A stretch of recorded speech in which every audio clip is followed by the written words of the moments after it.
As notícias de hoje, 11 de abril de 2018, em G1 Mundo. Autor de massacre de Parkland quer destinar dinheiro de herança à caridade. Nicolas Cruz está disposto a doar dinheiro do seguro de vida de sua mãe a instituições escolhidas por famílias de vítimas. Autoridades dizem que ele possui 37 mil dólares americanos em contas bancárias, mas ainda pode ter muito mais. Nicolas Cruz é visto durante audiência na corte de Broward, em Fort Lauderdale, na Flórida, na quarta-feira, 11. Time Alvarez, South Florida Sun Sentinel via AP, Paola, advogada de Nicolas Cruz, autor confesso do massacre em um colégio de Parkland, Flórida, no último dia 14 de fevereiro, afirmou nesta quarta-feira, 11, em uma audiência que seu cliente renunciará à herança de sua mãe e destinará o dinheiro a uma organização escolhida por familiares das vítimas do tiroteio. Cruz não quer beneficiar-se dos fundos da apólice de seguro de vida que lhe corresponde pela morte de sua mãe em novembro do ano passado, declarou Melissa McNeil. Pelo contrário,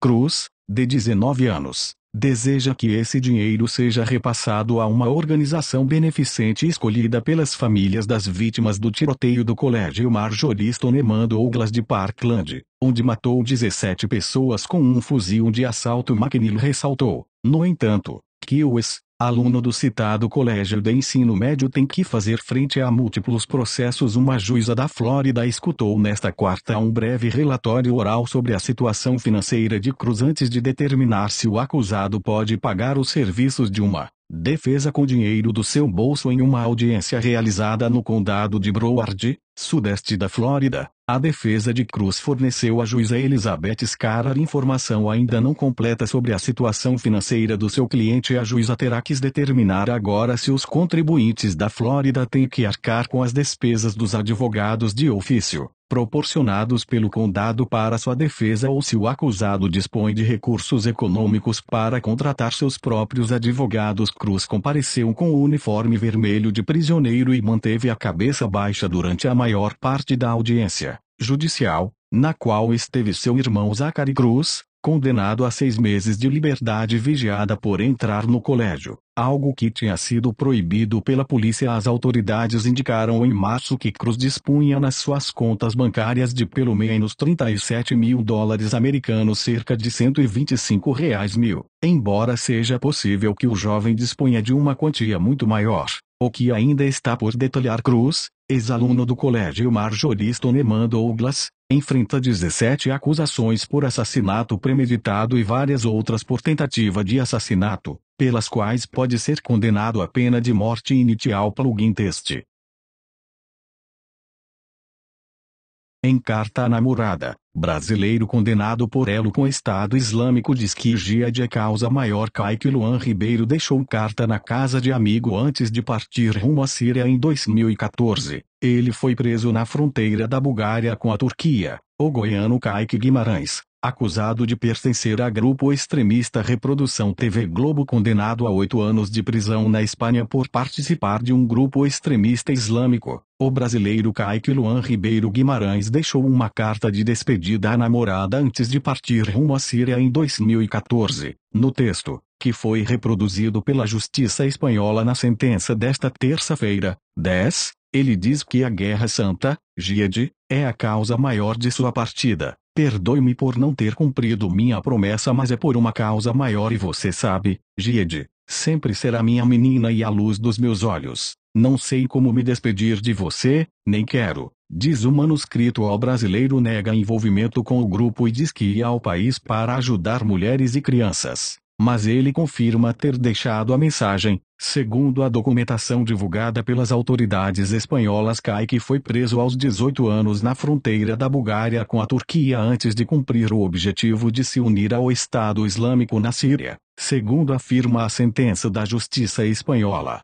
Mesquita. Segundo a Justiça Espanhola, o documento foi encontrado na casa de seu amigo marroquino Taoufik Mououch, com quem frequentava uma mesquita de terraça, próximo a Barcelona. Kaique, Taoufik e um terceiro homem, Mohamed El Garbi, foram presos em dezembro de 2014, quando tentavam atravessar a fronteira da Bulgária com a Turquia. Ele foi levado de volta para a Espanha, onde está preso. Cuide bem de sua mãe e sua família. Cuide muito dela. Tudo isso acaba muito rapidamente. O desfrutar desta vida é passageiro, diz o texto. Para mim, você foi meu único e verdadeiro amor e pode ser que voltemos a nos ver e Allah sabe mais. De acordo com a investigação, o brasileiro jogava basquete e frequentava uma escola de dança, mas deixou de ir ao se converter ao islamismo, não ao ortodoxo, mas ao combativo, e se tornou membro do grupo que queria ir à Síria. Abdelhakim. A sentença da justiça espanhola afirma que Kaique havia adotado o nome Abdelhakim, depois de sua conversão ao islamismo. Na casa dele em Terraça,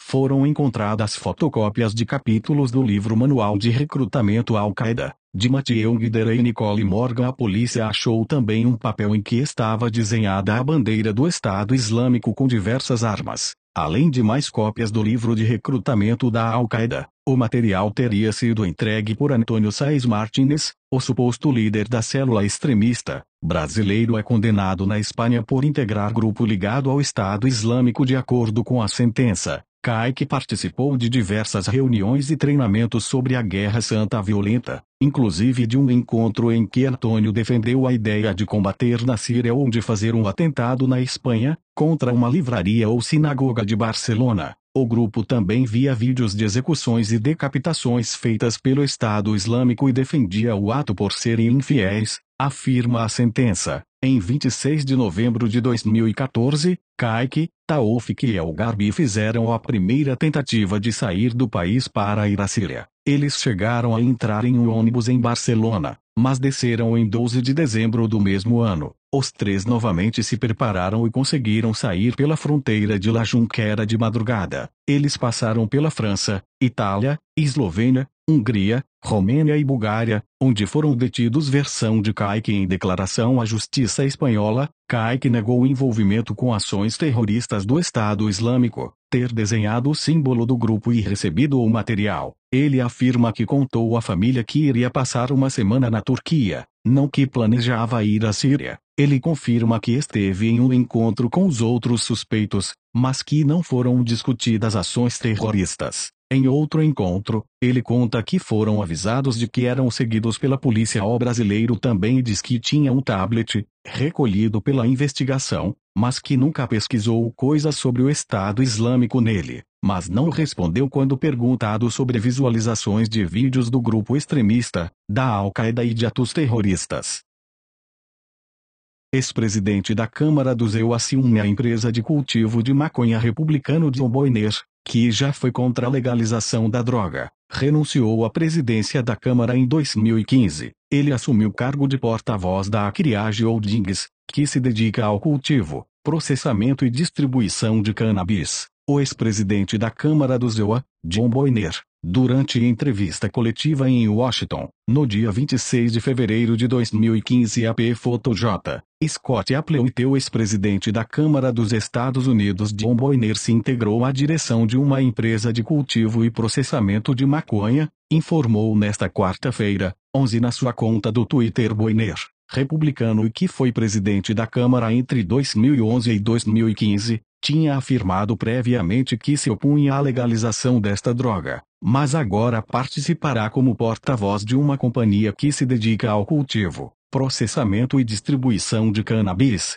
chamada Acreage Holdings, com sede em Nova York. Entro na direção da Acreage Holdings porque meu pensamento sobre a cannabis evoluiu. Estou convencido de que é necessário descriminalizar a droga para poder pesquisá-la, ajudar nossos veteranos e reverter a epidemia de opíaceos que devasta nossa comunidade, disse em seu perfil do Twitter a companhia. Segundo recolheram veículos de imprensa americanos, atua em 11 estados do país, entre eles a Califórnia e Oregon, e goza de 35 licenças neles. Nos últimos 10 ou 15 anos, a população americana mudou sua atitude para a maconha, drasticamente, e me encontro nessa mesma posição, disse Boehner em entrevista a Bloomberg. Boehner, de 68 anos, entrou na Câmara Baixa pela primeira vez em 1990 e permaneceu como presidente da mesma até 2015, quando renunciou. O anúncio foi feito em um momento no qual múltiplos estados oficializaram a descriminalização da maconha e sua regulação, em maior ou menor medida, e no qual o procurador-geral, Jeff Sessions, recomendou fazer cumprir com a legislação federal que estabelece que o uso de maconha, recreativo ou medicinal, é ilegal. Policiais dizem que ratos comeram 540 quilos de maconha que sumiu na Argentina. Especialistas garantem que animais jamais confundiriam droga com alimento. Juiz deverá determinar se sumiço foi negligência ou ato deliberado de ex-comissário e seus subordinados. Especialistas garantem que animais não confundiriam droga com alimento comum. Wikimedia.org. 8 policiais foram demitidos após mais de meia tonelada de maconha desaparecer de um depósito na cidade de Pilar, na Argentina. Ao serem questionados, 4 deles deram a mesma justificativa para o sumiço da droga. Disseram que ela foi comida por ratos. O juiz Adriano Gonzalez Charvay não se convenceu e pediu esclarecimentos a especialistas da Universidade de Buenos Aires, que garantiram que os animais jamais iriam confundir maconha com alimento. Além disso, mesmo na remota hipótese de isso acontecer, seria preciso um grupo muito grande de roedores para consumir uma quantidade tão grande da droga, e certamente os animais teriam sido encontrados, muitos deles mortos. De acordo com o jornal argentino Clarín, a droga estava no depósito havia 2 anos e fazia parte de uma carga de 6 toneladas. Em uma recente conferência, porém, foi constatado que havia apenas 5,46 toneladas no local. A suspeita recaiu imediatamente sobre o ex-comissário de polícia Javier Specia, que deixou o cargo este mês e foi substituído por Emílio Portero. Specia foi um dos que atribuiu o sumiço aos ratos, juntamente com 3 de seus ex-subordinados. Os 4 agora terão que se apresentar ao juiz que comanda a equipe de investigação no dia 4 de maio. Charvay deverá determinar se o desaparecimento foi resultado de negligência ou um ato deliberado dos policiais.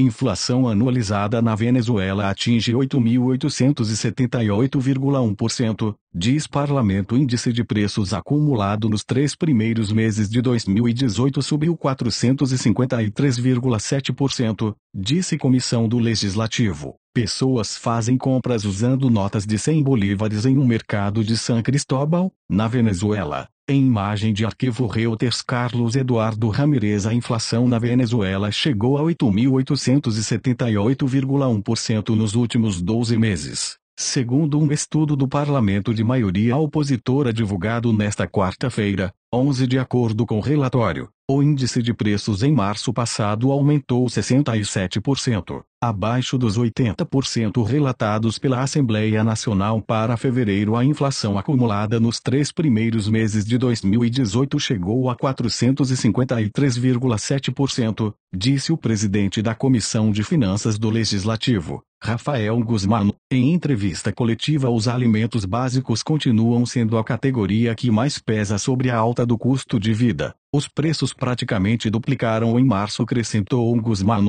que prevê que a cifra para abril vai ser muito maior desde o ano passado. O parlamento reporta o índice inflacionário diante da falta de dados do governo do presidente Nicolás Maduro, que garante que a inflação é induzida como parte de uma guerra econômica para derrubá-lo. O Fundo Monetário Internacional, FMI, prevê que a hiperinflação na Venezuela chegará a 13.000% em 2018. Especialistas atribuem o alto custo de vida à falta de divisas, controladas pelo Estado, pela queda da receita petroleira e o elevado gasto público com emissão de dinheiro sem lastro. A venda de divisas para a importação de bens e matérias-primas está praticamente congelada pelo governo, o que estimula um mercado negro onde o dólar multiplica até por 10 a cotação oficial.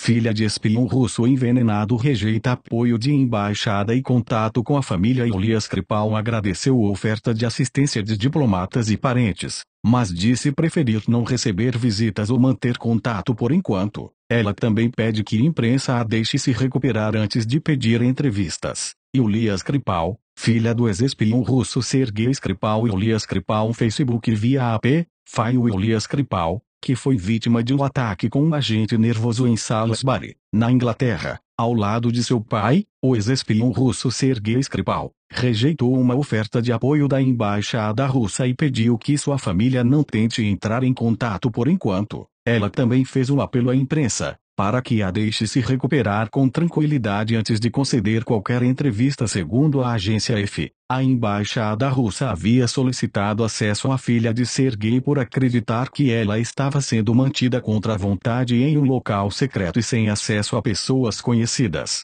No comunicado, ela diz que tem acesso a amigos e parentes, e que não se comunica por opção própria. Os pedidos foram feitos em um comunicado divulgado pela Scotland Yard nesta quinta-feira, 11, 2 dias após a alta médica de Yulia, de 33 anos. Ela ficou mais de um mês internada no hospital do distrito de Salisbury, onde seu pai ainda está sob tratamento. Deixei meus pais sob os cuidados deles, e ele ainda está seriamente doente. Eu também ainda estou sofrendo os efeitos do agente nervoso usado contra nós, explica ela no texto, em que agradece a atenção recebida pela equipe hospitalar, de quem diz já sentir saudade. Yulia afirma que está em segurança e se sentindo cada vez melhor, mas que ainda não se sente forte o suficiente para conceder uma entrevista, como espera fazer um dia. Ela ressalta que, até que esse momento chegue, ninguém está autorizado a fazer qualquer declaração em nome dela ou de seu pai, e cita nominalmente uma prima, Verônica, pedindo que esta não a visite ou entre em contato e que não faça afirmações em nome da família. Quanto à embaixada russa,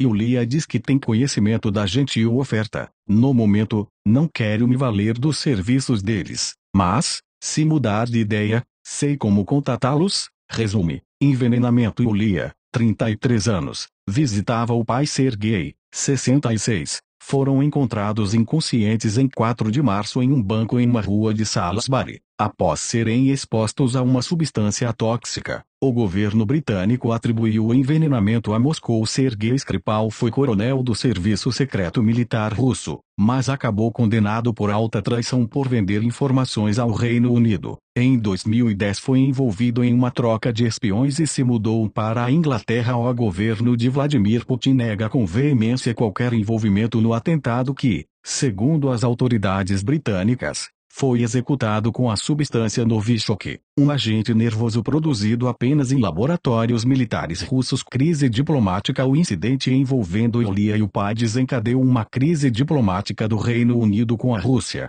que depois se ampliou para outros países. O governo britânico considerou Moscou responsável pelo envenenamento e determinou a expulsão de 23 diplomatas russos, medida que foi seguida posteriormente pelos EU e uma série de países europeus. A Rússia revidou e diplomatas americanos deixaram a embaixada dos Estados Unidos em Moscou. A onda de expulsões cruzadas dos países ocidentais e da Rússia, que começou em 14 de março, já atinge 300 diplomatas na terça-feira. 3. O chefe do laboratório militar britânico de Porton Down, Gary Aitken, afirmou que não foi possível determinar que o agente neurotóxico usado no envenenamento proceda da Rússia. Fomos capazes de identificar que se trata de Novichok, de identificar que foi um agente neurotóxico de tipo militar, mas não identificamos sua origem exata, afirmou em uma entrevista à Sky News nesta terça-feira. 3.